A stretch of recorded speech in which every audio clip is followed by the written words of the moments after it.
Je me suis évadée d'une des prisons les plus sécurisées de Chine de manière miraculeuse, alors qu'il m'avait pourtant brisé les 2 jambes parce que j'étais chrétien. J'ai fait le choix de témoigner à visage découvert. Je vous raconte maintenant mon histoire. Vous avez été emprisonné plusieurs fois en Chine à cause de votre foi. Avant de nous raconter comment s'est déroulée votre toute dernière évasion, qui est d'ailleurs entrée dans les annales de la Chine, parlez-nous de votre première arrestation et de l'évasion miraculeuse qui a suivi. Bonjour à tous, je m'appelle Liu Zening. Un jour, il y avait un rassemblement dans le Shaanxi et je devais y prêcher. Le 2e jour de la réunion, vers 1h de l'après-midi, j'ai eu soudain une extinction de voix. Alors on m'a conduit dans une chambre pour que je puisse m'y reposer. Mais à peine j'étais allongée, j'ai soudain entendu un grand vacarme. Plusieurs policiers du BSP ont défoncé la porte de ma chambre, ils m'ont saisie et m'ont maintenue plaquée au lit.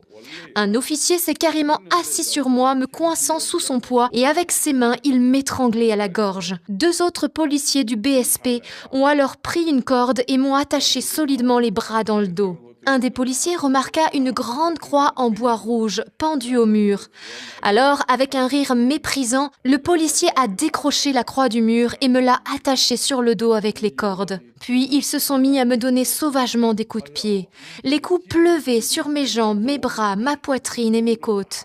Le propriétaire de la maison est alors arrivé en courant et il s'est agenouillé devant les policiers en les suppliant de me relâcher. Mais les officiers se sont mis à le chasser de la chambre à coups de pied. Ils m'ont alors ensuite embarqué et ils m'ont fait défiler dans les rues, précédé par une voiture de police qui roulait au pas et criait dans un micro « Cet homme est venu du Hénan pour prêcher Jésus. Il a sérieusement troublé la paix et a semé la confusion dans le peuple. Aujourd'hui, le bureau de sécurité publique l'a intercepté.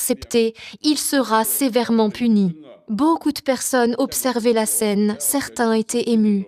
Moi, je repensais au verset « Nous, les apôtres, nous sommes mis à la dernière place, donnés en spectacle au monde entier. » À un moment donné, on m'a forcé à m'agenouiller à terre.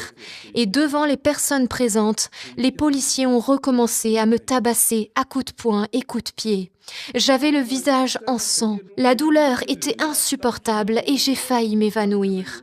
Alors ils m'ont relevé et m'ont forcé à continuer la route. Le défilé a duré toute l'après-midi. Et le soir, on m'a amené au poste de police. On m'a enfermée dans la salle d'interrogatoire et quelques policiers sont alors entrés avec un visage mauvais. Mais soudain, j'ai entendu la voix de Dieu dans mon cœur. Il m'a dit « Dans le lieu caché, ton Père te protégera. » Les policiers se sont mis à me hurler dessus pour savoir qui j'étais. Mais moi, je ne répondais rien. Alors tous les policiers sont partis en même temps de la pièce pour aller téléphoner aux autorités du Hénan afin de savoir qui j'étais. Ils m'ont donc laissé tout seul dans la pièce et ont verrouillé la porte. De mon côté, j'étais toujours solidement ligotée avec des cordes.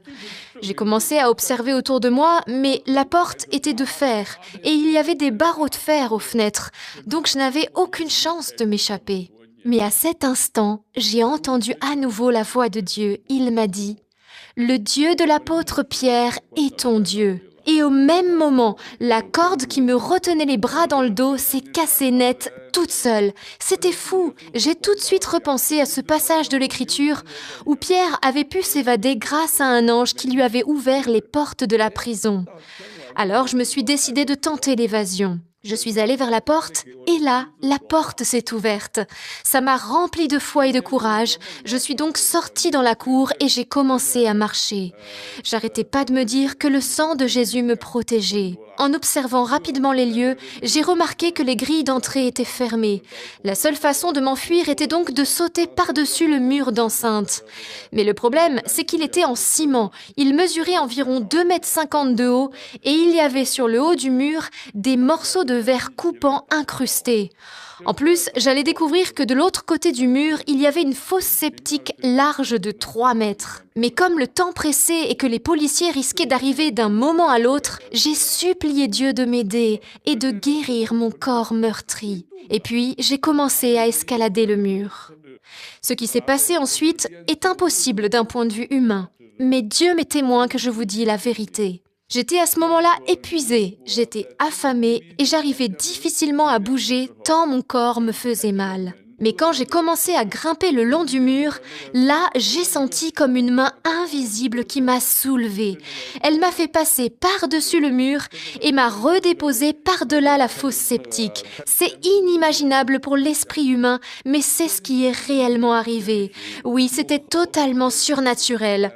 Pour moi, c'est un ange qui m'a soulevée. C'était l'ange, en fait, que j'avais vu dans ma vision. Car oui, la veille au soir du rassemblement, Dieu m'avait prévenu de la persécution que j'aurais et il m'avait aussi montré qu'un ange allait venir me secourir. Il m'a montré tout ça dans une vision qui a ébranlé mon âme. Je vous raconte. J'ai vu une créature noire et haineuse qui me poursuivait. Elle m'a plaqué au sol, s'est assise sur mon ventre et avec une de ses mains, elle m'a saisi la gorge et a commencé à... Je pouvais à peine respirer. Et avec l'autre main, elle a attrapé des espèces de pinces en acier et elle a tenté de me fermer la bouche. Puis j'ai vu un grand ange puissant qui est venu me libérer. Il m'a soulevée et emportée en lieu sûr. Oui, les anges existent. De bons anges servent ceux qui craignent Dieu. Et une fois atterri de l'autre côté du mur, je me suis mis à courir et j'avais cette parole de l'Écriture en tête. Grâce à toi, je saute le fossé. Grâce à mon Dieu, je franchis la muraille. Voilà, c'est comme ça que Dieu m'a donc aidé à m'évader. Et vous savez, à cette époque en Chine, il n'y avait ni téléphone, ni portable. Donc quand j'ai été emprisonnée, personne dans ma famille ne le savait. Mais Dieu a prévenu ma femme à travers un songe. Il lui a dit « Ton mari est actuellement enfermé dans une prison. Il a faim, il n'a nulle part où aller, il a besoin d'aide. » Elle a ensuite réveillé les autres pour leur demander de prier pour moi. Et pendant qu'ils priaient, merci Seigneur, un miracle s'est produit. J'ai été libérée miraculeusement de prison. Les autorités, très embarrassées, m'ont cherché partout en vain. Et dans les mois qui ont suivi, on a vécu comme des animaux traqués, sans jamais savoir où on allait dormir du jour pour le lendemain, ni si on serait pris dans un coup de filet par les autorités. Quelques mois plus tard, vous êtes à nouveau arrêté et cette fois, vous serez emprisonné et torturé pendant 6 ans. Que s'est-il passé ? Après avoir été battue à Shaanxi, j'ai continué pendant des semaines à avoir des saignements dans la bouche. Mais ça ne m'empêchait pas de prêcher l'Évangile, particulièrement dans la région nord du Hubei, où on a été témoin à cette période-là de nombreux miracles. Oui, beaucoup de personnes ont été guéries par la puissance du Saint-Esprit. Et puis, en décembre 1983, alors que j'étais à un rassemblement qui venait de commencer et qui devait se dérouler sur 3 jours, l'un des frères a reçu une motion forte de l'Esprit Saint qui disait ceci. D'ici 3 jours, certains d'entre vous seront ligotés et battus en mon nom. Certains iront même jusqu'à sacrifier leur vie pour moi. Quand j'ai entendu ça, j'ai senti que le Seigneur me parlait personnellement. J'ai alors fait cette prière. « Ô mon Père, je suis prêt à souffrir pour ton nom. » Les 3 jours de réunion ont donc eu lieu et quand la rencontre s'est terminée le 3e jour après minuit, on est tous sortis pour rentrer chez nous. Mais là, des policiers avec des torches se sont jetés sur nous armés de matraques électriques. J'ai reçu alors une décharge de plusieurs centaines de volts. Une douleur intolérable a irradié mon corps et je me suis retrouvée projetée en arrière, puis je me suis écroulée dans la neige. Les hommes m'ont alors donné des coups de pied avec leurs bottes aux protections d'acier et ils m'ont frappée avec la crosse de leur pistolet. À ce moment-là, j'ai entendu une douce voix venant du ciel qui m'a dit simplement 2 mots. « Je sais ». Les policiers m'ont ensuite ordonné de dénoncer mes compagnons, mais j'ai refusé. Alors de nouveau, ils m'ont électrocuté avec la matraque. Je serais certainement mort si le Seigneur ne m'avait pas protégé. On m'a alors conduit dans une cellule de prison du poste de police. J'y étais avec 4 autres frères arrêtés également ce soir-là. La température était bien en dessous de 0, car un vent froid venant de Sibérie soufflait sur toute la région. Il n'y avait pas de chauffage et ils m'avaient pris mon manteau et l'avaient jeté dans la neige. On frissonnait et nos membres devenaient bleus. C'était tel qu'on a failli perdre connaissance. Et puis, j'ai été transférée à la prison de Nanyang. Le jour où ils m'ont installée dans la camionnette en direction de la prison, la première chose qu'ils ont faite, c'est de fermer les portes de la camionnette et de me battre violemment à coups de poing et de matraque, me blessant gravement. Ensuite, nous avons roulé toute la journée sur des routes caoteuses. Mes menottes gelées me taillaient les poignets comme des couteaux, de telle sorte que le sang éclaboussait partout sur les parois de la camionnette. Les menottes ont fini par m'envoyer si profondément qu'on voyait les os de mes poignets. J'étais dans une telle souffrance que je pouvais à peine respirer. J'étais sur le point de m'évanouir à cause de la douleur et des pertes de sang. Là, j'ai imploré le Seigneur en disant « Jésus, je n'en peux plus. Pourquoi permets-tu que je sois torturé comme ça? Je t'en prie, reçois maintenant mon esprit. » Mais lorsque les gardes qui voyageaient à l'arrière du fourgon m'ont entendu prier, ils ont aussitôt allumé leur matraque électrique et m'ont frappé à coups de décharge. La douleur était trop forte pour moi. J'ai senti comme si mon cœur et mon cerveau allaient littéralement exploser hors de mon corps. Alors à nouveau, j'ai crié vers le Seigneur, « Mon Dieu, aie pitié de moi, je t'en prie, reçois mon esprit maintenant. » Mais là, j'ai clairement entendu cette parole de Jésus. La raison pour laquelle tu souffres est pour te permettre de participer à l'intimité de ma souffrance. Calme-toi et sache que je suis Dieu. Je serai glorifié parmi les nations, je serai glorifié sur la terre. C'est ainsi que durant mon long et douloureux voyage en direction de Nanyang, le Seigneur me répéta plusieurs fois « Arrêtez, sachez que je suis Dieu ». J'ai donc été ensuite emprisonnée pour 6 ans.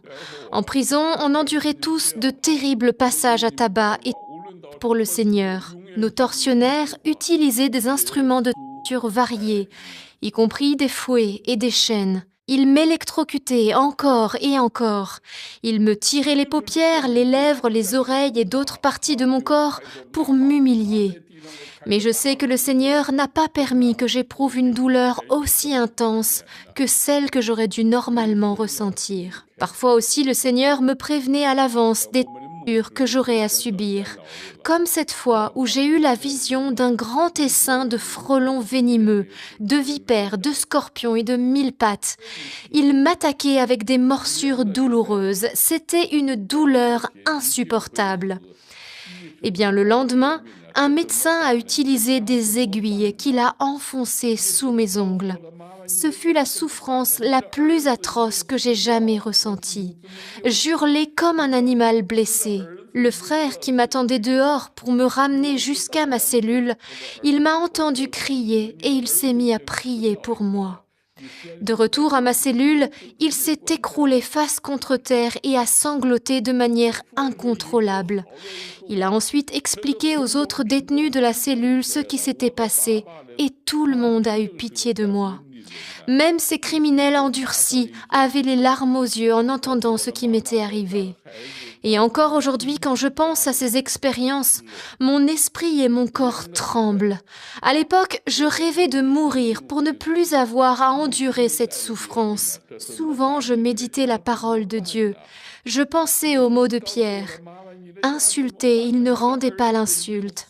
Dans la souffrance, il ne menaçait pas, mais il s'abandonnait à celui qui juge avec justice. J'ai donc souffert bien des tortures et des tourments en prison. J'ai même reçu des décharges de matraque électrique dans la bouche. J'ai été rouée de coups et battue jusqu'à souhaiter la mort. Une fois, on m'a tellement frappé la tête que je suis devenue complètement sourd pendant quelque temps. Et un jour, on m'a mis dans une cellule noire à l'isolement. Elle n'était haute que de 1,20 m, longue de 1,20 m et large de 90 cm. Elle était si petite que je ne pouvais ni me lever ni m'étendre. J'avais les mains et les pieds menottés ensemble dans le dos et la cellule n'avait pas servi depuis longtemps, si bien qu'elle empestait la moisissure. Alors moi, j'avais des vertiges et des nausées. Le sol était toujours humide, ce qui me donnait incroyablement froid, surtout la nuit. Quand je me rappelle cette pièce, je n'y pense pas comme à une cellule, mais plutôt comme à un cercueil réfrigéré. Oui, j'ai vécu bien des choses pendant ces 6 ans de prison, mais Dieu a été fidèle. J'ai subi d'horribles mais Dieu a été fidèle. J'ai été traînée devant les juges et les tribunaux, mais Dieu a été fidèle. J'ai eu faim, soif et je me suis évanouie d'épuisement. Mais Dieu a été fidèle. Au travers de tout cela, Dieu a toujours été fidèle et aimant envers moi. Il ne m'a jamais quittée ni abandonnée. Sa grâce m'a toujours suffi et il a suppléé à tous mes besoins. Un jour, votre mère et votre épouse ont l'autorisation de venir vous rendre visite en prison lors de cette même incarcération. Comment ont-elles réagi en vous voyant ? Depuis le jour où j'ai été emprisonnée, beaucoup de mes proches ont essayé d'obtenir de mes nouvelles auprès du bureau de police. Mais la seule chose qu'on leur disait, c'est que je n'avais aucune chance de survivre.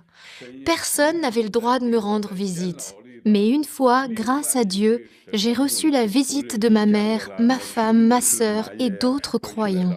Ce jour-là, je venais d'avoir été sauvagement frappée et matraquée, et j'avais fini par perdre conscience. Quand je me suis réveillée, j'étais dans les bras de ma mère, ses larmes tombaient sur mon visage. Me voir comme ça l'avait plongée dans une grande souffrance. C'était comme si un couteau lui avait percé le cœur. Quant à ma femme, quand elle a réalisé que cette minuscule carcasse humaine devant elle, c'était bien son mari, elle a failli s'évanouir. La vérité, c'est que j'avais perdu beaucoup de cheveux à cause des coups. Mes oreilles s'étaient ratatinées et les plaques de cheveux restants étaient mêlées avec du sang coagulé. Toute mon apparence, en fait, avait été changée à cause des chocs électriques répétés que j'avais reçus. Quand j'ai repris conscience et compris que c'était ma famille qui était là, je me suis mis à pleurer. Je n'arrivais pas à m'arrêter de pleurer et je leur ai dit à tous « Ma chère femme, maman, mes frères et sœurs, je vous reverrai tous au paradis. » Tout le monde s'est mis à éclater en sanglots. Et puis là, les gardes sont venus me rechercher. Ils ont commencé à me traîner hors de la pièce, mais ma mère, ma femme et ma sœur s'agrippaient à moi. Elles ne voulaient pas me laisser repartir. Tout le monde pleurait et personne ne savait s'il me reverrait vivant. La porte de la prison s'est refermée derrière moi, mais à travers la porte, j'ai entendu ma mère hurler. « Mon fils, souviens-toi des mots de ta mère. Tu dois rester en vie. Reste en vie pour Dieu. » Alors que vous êtes toujours en prison, vous jeûnez pendant 74 jours sans eau ni pain. C'est tout simplement impossible, mais les détenus comme les gardiens sont témoins de ce miracle. Pourquoi avez-vous fait cela ? Racontez-nous. Dans ma cellule, j'étais avec des hommes qui étaient des criminels. Oui, c'était pas des tendres. Et j'ai aussi d'ailleurs subi leur persécution. Un jour, le Seigneur m'a demandé de jeûner strictement, sans nourriture, sans eau, afin de pouvoir me centrer sur Dieu seul et prier pour la conversion de la Chine. Ce jeûne allait obtenir plus tard la conversion de mes codétenus. J'ai donc fait ce jeûne vraiment par obéissance et non pas comme un sacrifice pour essayer de plaire à Dieu. Jour après jour, dans la prison de Nanyang, semaine après semaine, je ne mangeais rien, je ne buvais rien. Le Seigneur lui-même était ma subsistance. Je sais que c'est médicalement impossible de vivre plus de quelques jours sans une goutte d'eau, mais Jésus a dit « Ce qui est impossible pour les hommes est possible pour Dieu ». Pendant ce long jeûne, j'étais très faible dans mon corps, mais mon esprit était toujours alerte et je continuais de mettre ma confiance dans le Seigneur. Tous mes compagnons de cellule étaient enchantés parce que je leur donnais chacun de mes repas. Et au bout de 74 jours, j'étais toujours en vie. J'ai été devant eux le témoignage vivant de l'existence de Dieu. Tous se sont convertis au Seigneur. La puissance du jeûne leur a obtenu leur conversion. Chacun de ces hommes, endurcis par le péché, a donc donné son cœur à Jésus et s'est repenti de ses péchés avec beaucoup de larmes. Ils se sentaient aussi coupables pour la façon dont ils m'avaient traité. Moi, je leur pardonnais, de la même façon que Joseph avait pardonné à ses frères dans l'Ancien Testament. Et ensuite, comme on n'avait que très peu d'eau, j'ai pris seulement quelques gouttes pour baptiser chacun d'eux. Un gardien dans le couloir a entendu le remue-ménage dans notre cellule, alors il s'est précipité à la porte, et là, il est resté cloué pendant plusieurs minutes sans pouvoir prononcer un mot.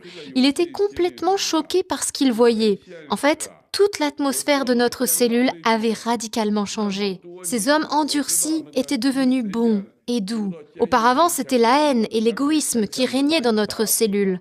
Mais désormais, c'était la joie et la paix. Pendant plusieurs jours, ces hommes ont eu des larmes aux yeux, tellement ils étaient bouleversés par leur rencontre avec le Christ. Et quand ils ont été emmenés dans la cour de la prison, là, ils se sont empressés de partager la bonne nouvelle avec les prisonniers des autres cellules. Voilà comment la bonne nouvelle a été prêchée dans toute la prison et beaucoup se sont convertis. Un jour, on amène dans votre cellule un nouveau détenu connu pour ses nombreux crimes et condamné à la peine. Tout le monde a peur de lui, mais l'impensable va se réaliser. Que s'est-il passé ? Un jour, le directeur de la prison m'a convoqué à son bureau et m'a dit « Yoon, je sais que tu crois en Jésus. Aujourd'hui, j'ai décidé de te confier une mission spéciale. Dans la cellule numéro 9, il y a un nommé Huang. Chaque jour, il essaie de mettre fin à ses jours. Il est complètement fou et dès qu'il le peut, il essaie de mordre les autres prisonniers. Donc, nous avons décidé de l'envoyer dans ta cellule.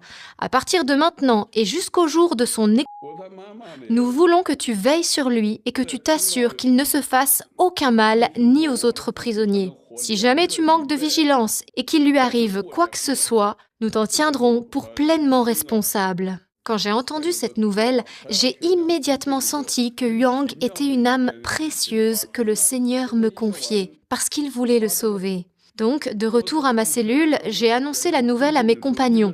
Mais ils ont été complètement terrifiés. Ils disaient « Mais c'est pas un homme, le gars, c'est un démon !» Ils ne voulaient absolument pas qu'il vienne. Alors, je leur ai parlé calmement et je leur ai dit « Mes frères, avant de croire en Jésus, on était exactement comme lui, dans nos péchés. On était comme des démons quelque part. Mais Jésus nous a tous secourus. Alors, il nous faut avoir pitié de cet homme et le traiter comme si c'était Jésus lui-même. » Tous les gars ont finalement été d'accord. Huang a donc été introduit dans notre cellule le lendemain matin. Quand il est arrivé, j'ai eu l'impression d'avoir devant les yeux l'homme possédé par une légion de démons au chapitre 5 de l'évangile de Marc. Il était menotté de partout, il proférait des jurons et il passait son temps à vouloir se muter en se coupant avec ses chaînes aux chevilles. Il était féroce et si un autre prisonnier s'approchait un peu trop près de lui, il cherchait à lui arracher le nez ou l'oreille en le mordant.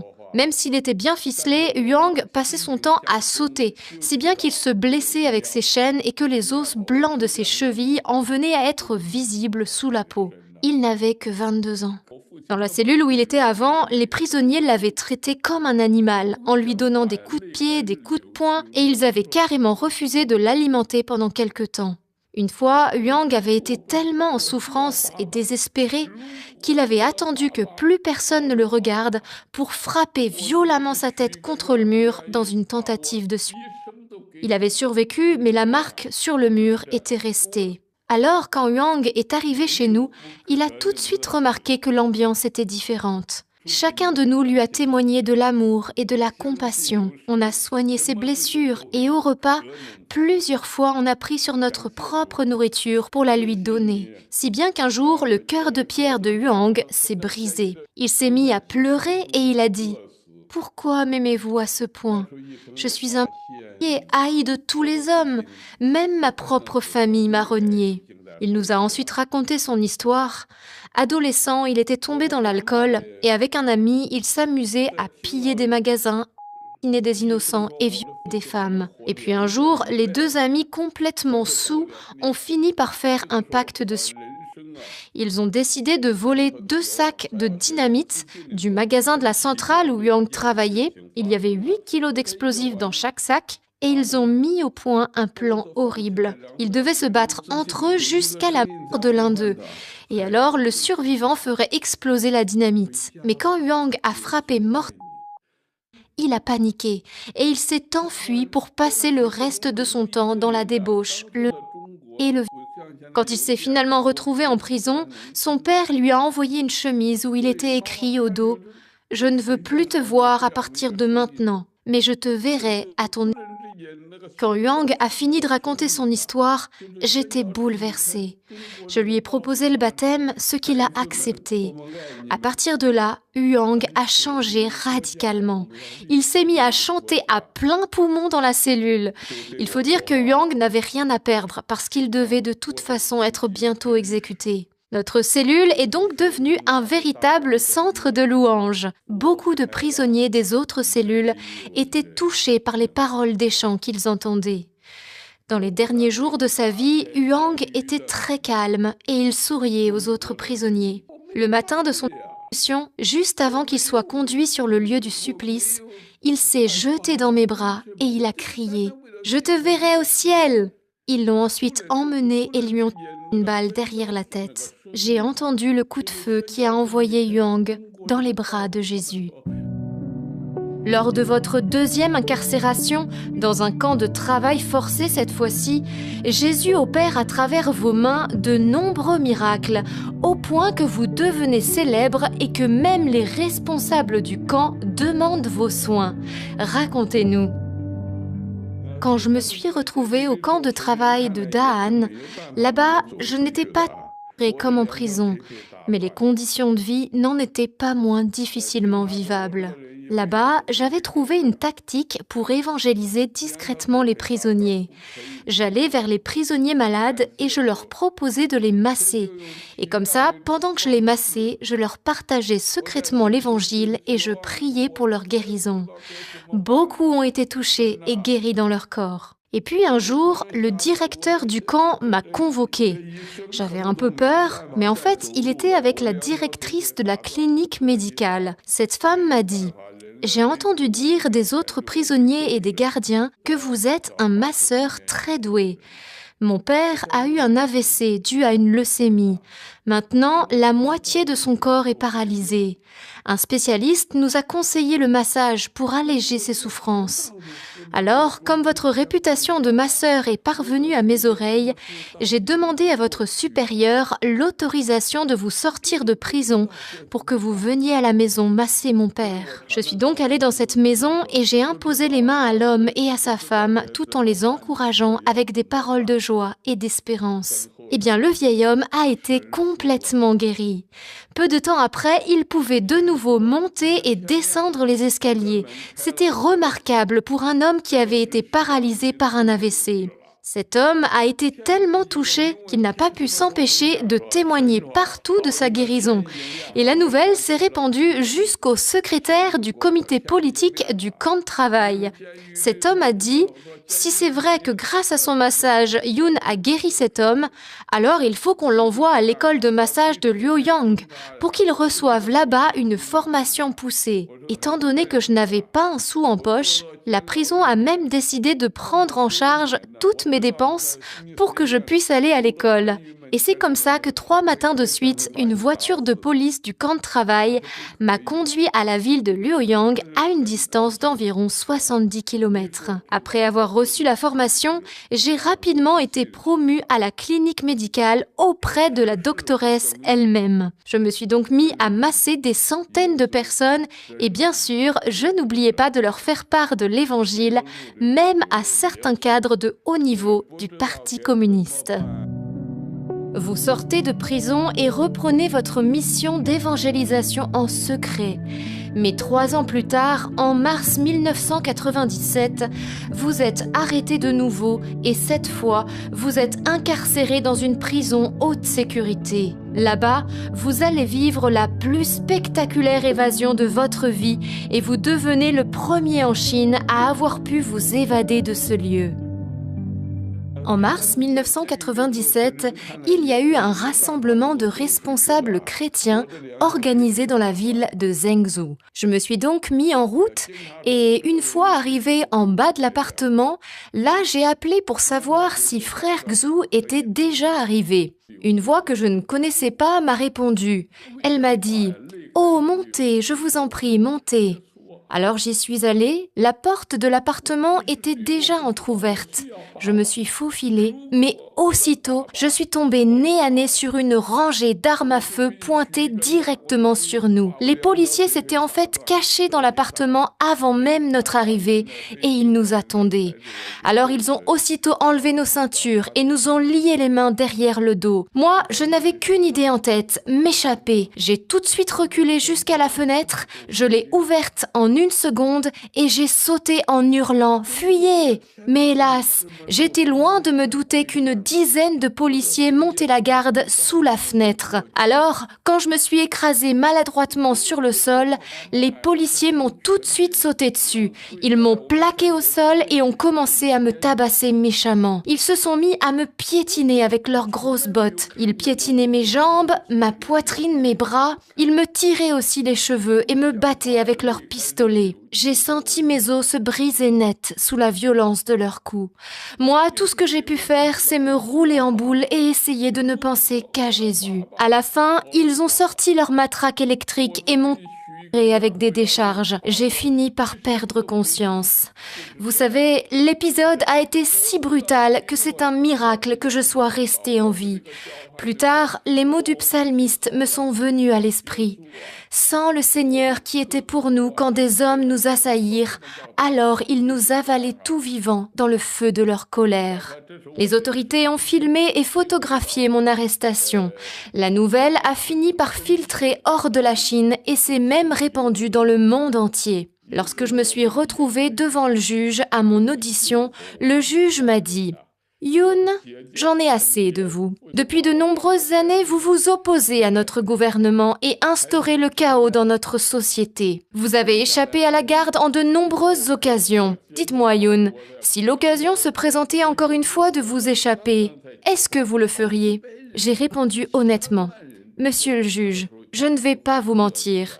Si j'en ai l'occasion, j'essaierai de m'évader pour pouvoir aller prêcher l'Évangile à toute la Chine. » Le juge est devenu furieux en entendant ma réponse et il a hurlé « Comment oses-tu, toi délinquant? Je vais te briser les jambes de façon permanente pour que tu ne puisses plus jamais t'enfuir. » Et c'est ce qu'ils firent juste après.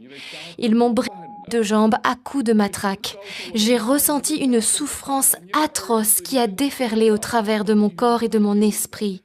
Je suis restée ensuite là, gisant au sol. Je gémissais comme un animal blessé. Ils m'ont ensuite transférée à la prison de sécurité maximum de Zhengzhou. Pour commencer, j'ai été battue et questionnée sans interruption de 8 heures du matin jusqu'au lendemain soir. Les interrogateurs se relayaient pour me battre pendant toute la nuit. On m'a privée de toute nourriture et d'eau pendant tout ce temps-là. Moi, à chaque fois que les gardiens me battaient, je n'arrêtais pas de crier « Jésus, aide-moi! Jésus, sauve-moi !» On nous emmenait à l'interrogatoire tous les 2 jours. J'avais beau être dans un état lamentable au niveau de ma santé, ils continuaient quand même de me torturer régulièrement. Étant donné que je ne pouvais plus marcher, ils ont chargé 3 prisonniers chrétiens, dont frère Xu, de me porter de ma cellule à la salle de et aux toilettes. J'avais les jambes mutilées et l'esprit broyé. Toutes les nuits, je hissais mes jambes cassées contre le mur. C'était le meilleur moyen que j'avais trouvé pour réduire la douleur qui était insupportable. En faisant refluer la circulation sanguine de mes jambes, elles finissaient par s'engourdir et je réussissais à dormir d'un sommeil haché pendant la nuit. Ma chère femme Deling était au même moment elle aussi en prison et je n'avais aucune idée de ce qu'étaient devenus mes 2 enfants. Je me sentais terriblement mal. Oui, ça a vraiment été la période la plus sombre de ma vie. J'avais 39 ans. Je ne voyais aucun espoir ni aucun avenir pour moi. J'étais complètement anéantie. J'avais en fait l'impression que le Seigneur m'avait abandonnée. J'avais amassé tellement de douleur en moi que je me suis mis un jour à tout déballer devant le Seigneur en pleurant. Seigneur Jésus, exactement comme Jérémie l'a dit, tout le monde lutte contre moi et me maudit. Je n'en peux plus, je suis à bout. Je pleurais si fort que mes yeux enflèrent à cause de mes larmes. Bien des fois, je demandais à Dieu pourquoi j'étais dans une telle souffrance. Je n'en pouvais plus. Mon cœur était abattu et j'étais vraiment sur le point de tout abandonner. Alors je dis souvent aux frères et sœurs, quand on ne sait plus quoi faire, que faut-il faire? Attendre Dieu. C'est Dieu qui a le dernier mot. Et puis, il y a eu ce jour, le 5 mai 1997.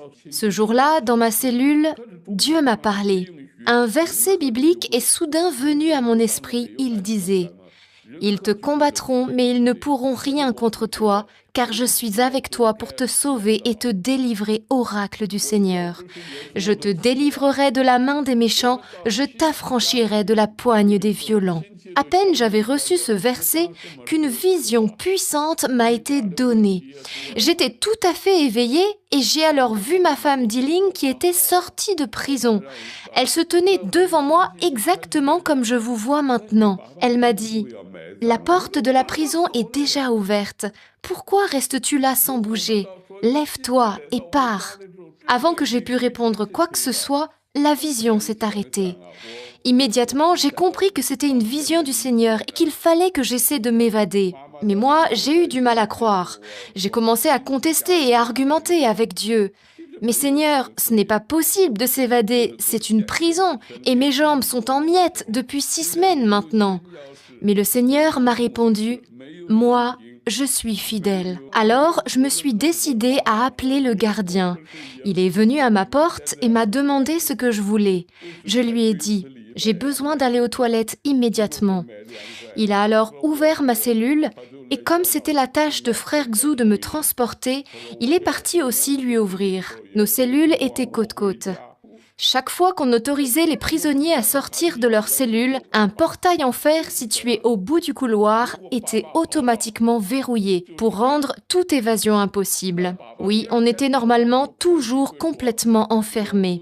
Chaque étage de la prison était protégé par un portail en fer. En principe, il y avait 2 gardes postés à chaque portail, un de chaque côté.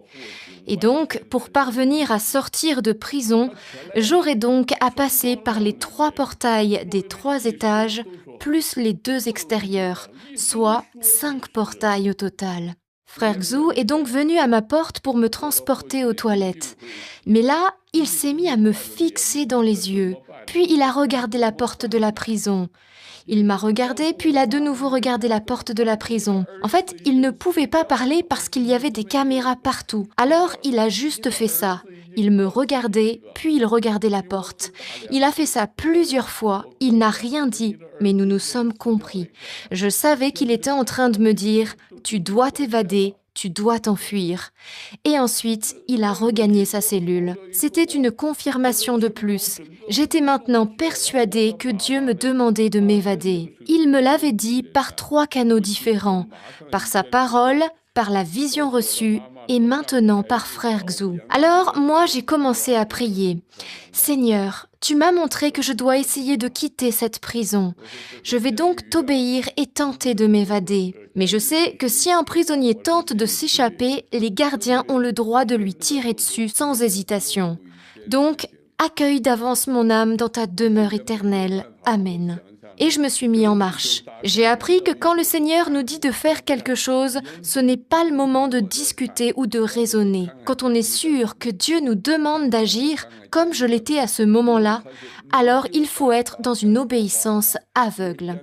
On était le 5 mai 1997, il était environ 7h30. À vue humaine, cette heure de la journée, c'était le pire moment pour tenter de s'évader parce que c'était l'heure où il y a normalement une grande activité dans la prison, avec tous les gardiens à leur poste.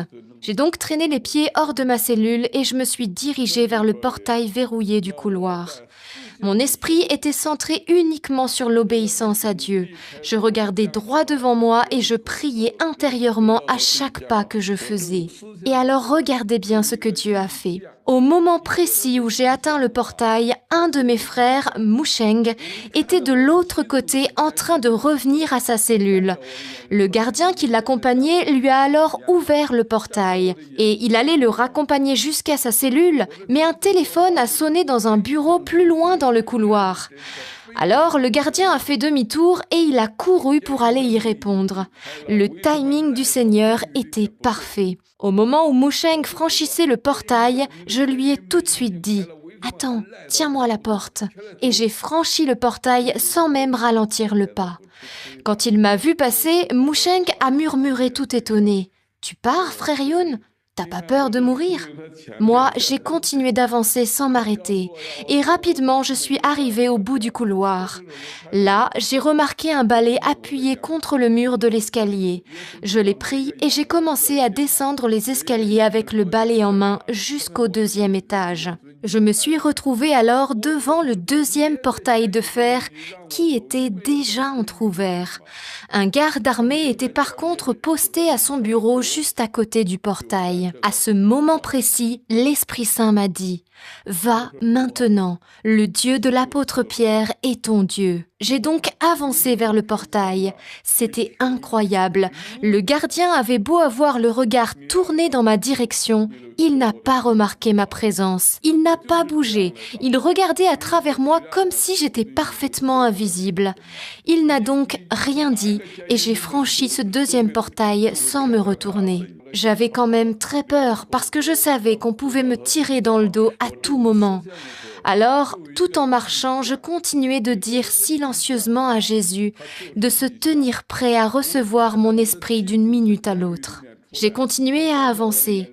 J'ai croisé plusieurs gardes, mais absolument personne ne m'a arrêté. Aucun des gardes ne m'a rien dit. J'étais parfaitement invisible. Quand je suis arrivée au portail en fer principal qui donnait accès à la cour de la prison, là, j'ai découvert qu'il était déjà ouvert. Et aucun garde n'était présent ici. C'était très étrange parce que normalement, c'était le portail le plus surveillé de tous, avec 2 gardes postés en permanence. Mais pour une raison inconnue, aucun des 2 n'était présent et le portail était ouvert. J'ai alors laissé le balai que j'avais pris avec moi depuis le 3e étage et je me suis aventurée dans la cour. La lumière éclatante du matin m'a éblouie et je n'ai pas tout de suite remarqué qu'il y avait en fait une 30aine de gardes présents dans la cour. J'ai commencé à traverser la cour, je suis passée juste devant leurs yeux. Personne ne m'a parlé ou n'a dit « Hé, le boiteux, où tu vas ?» Parce que oui, il m'appelait souvent le boiteux ou l'estropié.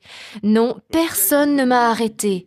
J'ai avancé tout droit d'un pas ferme. J'ai avancé encore et encore avec courage. Voilà ce qui s'est passé. Et pendant que je marchais dans la cour en direction de la grille principale, plusieurs prisonniers se sont mis à se hisser à leurs fenêtres pour regarder ce qui se passait. Ils ont vu Yun marcher vers la liberté par la grille d'entrée de la prison. Ça les a énormément encouragés. Ils ont vu une fois de plus que rien n'est impossible à Dieu. J'ai alors franchi tranquillement la grille principale de la prison qui, pour une raison inconnue, était aussi entr'ouverte. Mon cœur battait la chamade. Décidément, tous ces portails de fer, habituellement si solidement cadenassés, ils avaient tous été ouverts tout au long de ma route. Je me suis donc retrouvée dans la rue, à l'extérieur de la prison numéro 1 de sécurité maximum de Zhengzhou. On m'a dit plus tard que personne n'avait jamais réussi à s'évader de cette prison. Alors que je venais d'arriver sur le trottoir, immédiatement un petit taxi jaune s'est arrêté près de moi. Le chauffeur m'a ouvert la porte côté passager et m'a demandé « Où est-ce que vous allez ?»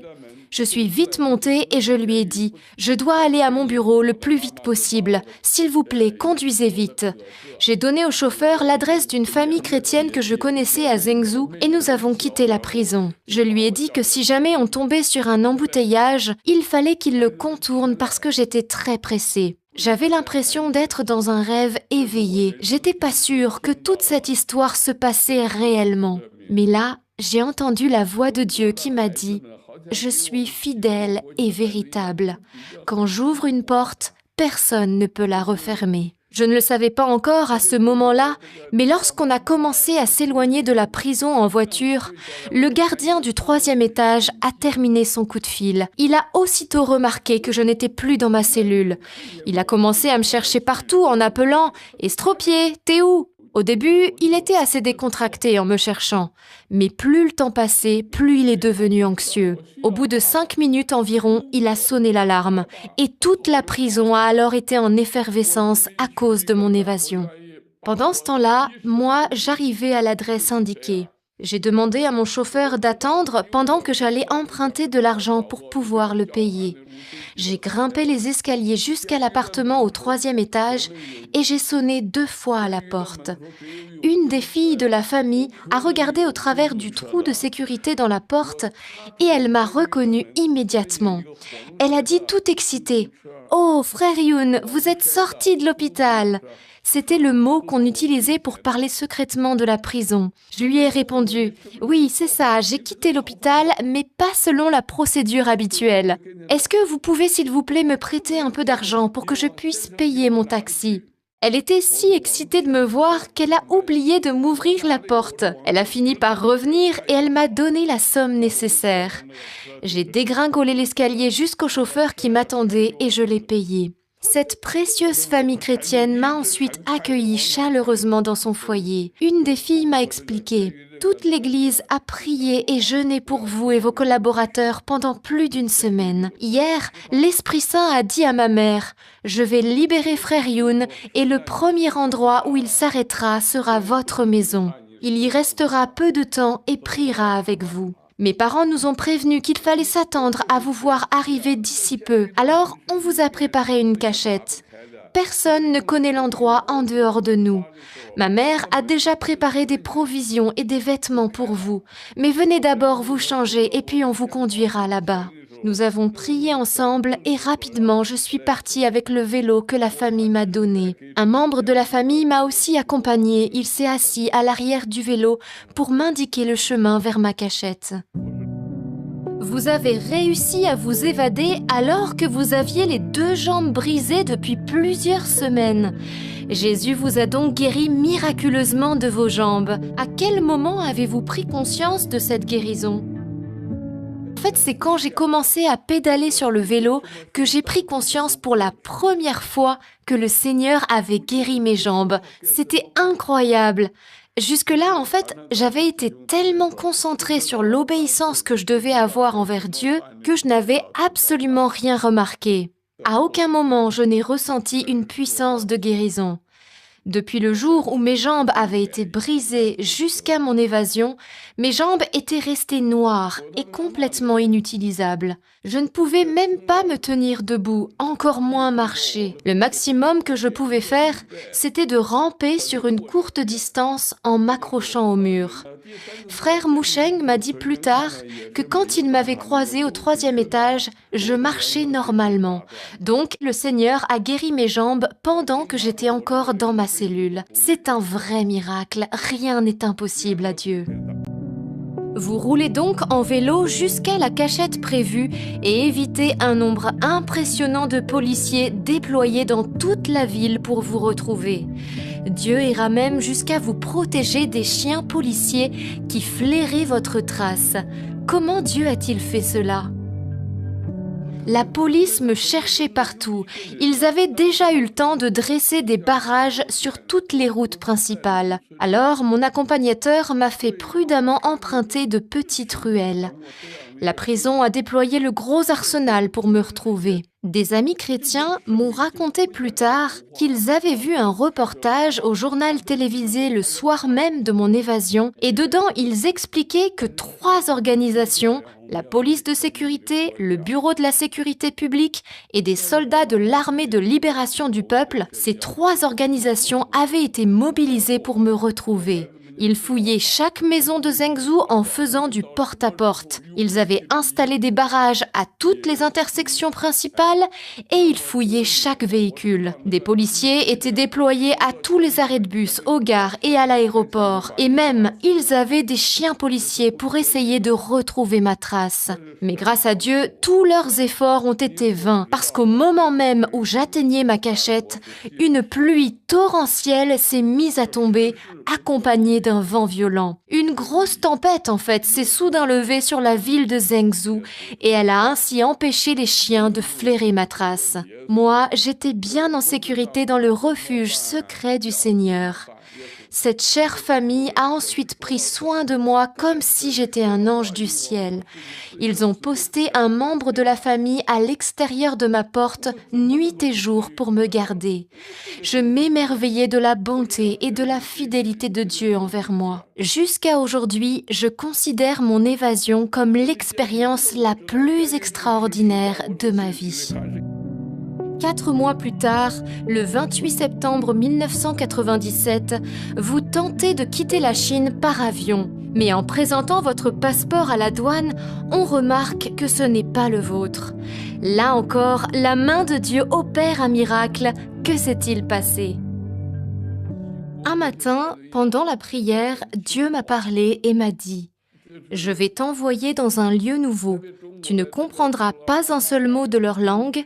Il y aura beaucoup de visages étrangers devant toi, mais tu dois obéir à mon commandement. Va réveiller ces gens. » Le lendemain, je recevais un coup de téléphone d'un ami proche. Sans qu'il sache ce que le Seigneur m'avait dit la veille, il me dit ceci: « Frère Youn, le Seigneur m'a montré qu'il te prépare un nouveau ministère. C'est l'accomplissement de ce qu'il t'a appelé à faire lorsque tu avais 16 ans et qu'il t'a dit: « Va à l'ouest et au sud annoncer l'Évangile. » Après ce coup de téléphone, j'ai compris que le Seigneur conduisait ma vie dans une direction radicalement différente. J'ai tout raconté à ma femme qui était tout à fait d'accord avec l'idée de quitter la Chine. Mais j'avais quand même un problème majeur. Je n'avais pas de passeport et il m'était absolument impossible d'en faire un parce que j'avais un casier judiciaire bien rempli.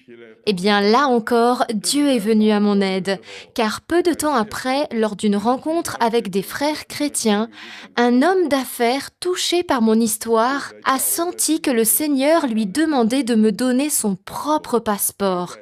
Il m'a dit: « Frère Youn, voici mon passeport. Utilise-le comme le Seigneur te le demande. Et ne t'en fais pas pour moi. Si jamais j'ai des ennuis plus tard à cause de ça, je m'en débrouillerai. » J'ai donc pris le passeport, mais en l'observant, j'ai vu que la photo de ce frère ne me ressemblait absolument pas. Lui, il était âgé, il était chauve et il avait des lunettes. Moi, j'étais plus jeune, j'avais les cheveux ébouriffés et des traits tout à fait différents. Donc c'est sûr que ça passait pas. Mais dans la foi, j'ai quand même fixé une date pour mon départ de Chine et on a acheté un billet de Pékin à Francfort avec Air China pour le 28 septembre 1997. La veille du départ, j'étais très nerveux. Je savais que j'encourais de grands risques. Si j'étais pris, je serais condamné à la peine. Donc, je voulais être sûre que j'agissais bien selon la volonté de Dieu. Ce soir-là, si quelqu'un avait exprimé la moindre réserve, j'aurais probablement annulé mes plans. Mais aucun de mes collaborateurs ne m'a dit quoi que ce soit en dehors de mots d'encouragement et de confirmation. 3 frères sont même restés avec moi toute la nuit pour intercéder et supplier le Seigneur de me protéger. Au matin, j'étais épuisée d'avoir bataillé toute la nuit, un peu comme Jacob quand il avait lutté avec le Seigneur. Je n'arrêtais pas de penser à ce qui pourrait m'arriver. Et puis, j'étais aussi préoccupée par le fait qu'on était à quelques jours seulement de la fête nationale du 1er octobre. Et donc, à cette période-là, la sécurité était renforcée à Pékin. En allant à l'aéroport, le Seigneur m'a donné une forte parole de mise en garde. Il m'a dit: « Quand tu entreras dans le hall des douanes à l'aéroport, dis uniquement ce que je t'ordonnerai de dire. » Je suis donc entrée dans le hall de l'aéroport avec cette parole en tête. J'ai commencé à prendre la file d'attente pour le contrôle de mes papiers. Quand mon tour est arrivé, j'ai présenté mon passeport avec ma carte d'embarquement. L'agent de contrôle a regardé la photo sur le passeport, puis moi, et il s'est mis à rire. « Mais c'est pas vous sur cette photo, ça vous ressemble absolument pas. » Ensuite, il a appelé les agents des autres comptoirs pour qu'ils puissent venir voir. Et eux aussi se sont mis à rire. Alors, ça peut paraître difficile à croire, mais moi, j'étais absolument calme intérieurement. J'avais été inquiet au cours de la nuit précédente, mais le Seigneur m'avait clairement indiqué que je devais quitter la Chine. Alors maintenant, j'étais sûre à 100% que j'étais bien dans sa volonté. Une paix surnaturelle me submergeait le cœur. L'agent de contrôle m'a dit de nouveau: « Ce n'est pas vous. » Moi, je l'ai fixé intensément, droit dans les yeux. Et alors, il s'est passé quelque chose d'extraordinaire. Contre toute attente, il a tamponné mon passeport et m'a dit « Passez ». Humainement, il n'y avait aucune raison pour qu'il me laisse passer.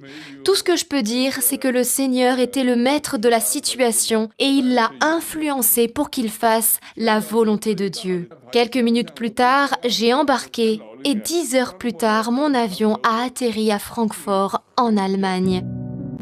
Pourquoi Dieu vous avait-il demandé de ne pas parler à l'aéroport? La raison est absolument stupéfiante. Plus de 2 ans plus tard, un homme d'affaires chrétien de Finlande m'a raconté quelque chose d'incroyable. Il me dit « Je travaille pour une entreprise de télécommunications à des fins de sécurité. Il y a plusieurs années, nous avons décroché un contrat d'installation d'un programme de pointe en reconnaissance vocale, et cela dans différents lieux, dont l'aéroport de Pékin. » Comment ça fonctionne? Eh bien, à l'aide de microphones cachés, ces programmes permettent aux agents de comparer rapidement la voix de passagers suspects avec une base de données où figurent les caractéristiques vocales de criminels recherchés. Vous pouvez être certain que votre voix était dans leur fichier à cause de tous les enregistrements qu'ils avaient faits lors de vos prédications. Donc, si vous aviez ouvert la bouche ce jour-là à Pékin et dit quoi que ce soit, vous auriez certainement été arrêté sur le champ. J'étais époustouflée. J'ai rendu grâce au Seigneur de m'avoir dit « Quand tu entreras dans le hall des douanes à l'aéroport, dis uniquement ce que je t'ordonnerai de dire. » Et puisque le Seigneur ne m'avait pas invité à dire quoi que ce soit aux douaniers, eh bien je n'avais pas prononcé un mot. Et oui, ça paye toujours d'obéir au Seigneur. Il faut toujours obéir au Seigneur. Notre Dieu est vivant. Il est hier, aujourd'hui et éternellement. Le Dieu de l'apôtre Pierre agit jusqu'aujourd'hui. Le Dieu qui a agi avec Pierre peut aussi agir avec toi. Parce que tu as suivi ces témoignages jusqu'à la fin, je prie au nom de Jésus-Christ qu'un miracle se produise dans ta vie. Au nom puissant de Jésus-Christ. Amen. N'hésitez pas de vous abonner pour ne pas manquer nos prochaines vidéos. Si vous voulez la partie D, écrit en bas, la partie D. Que Dieu vous bénisse.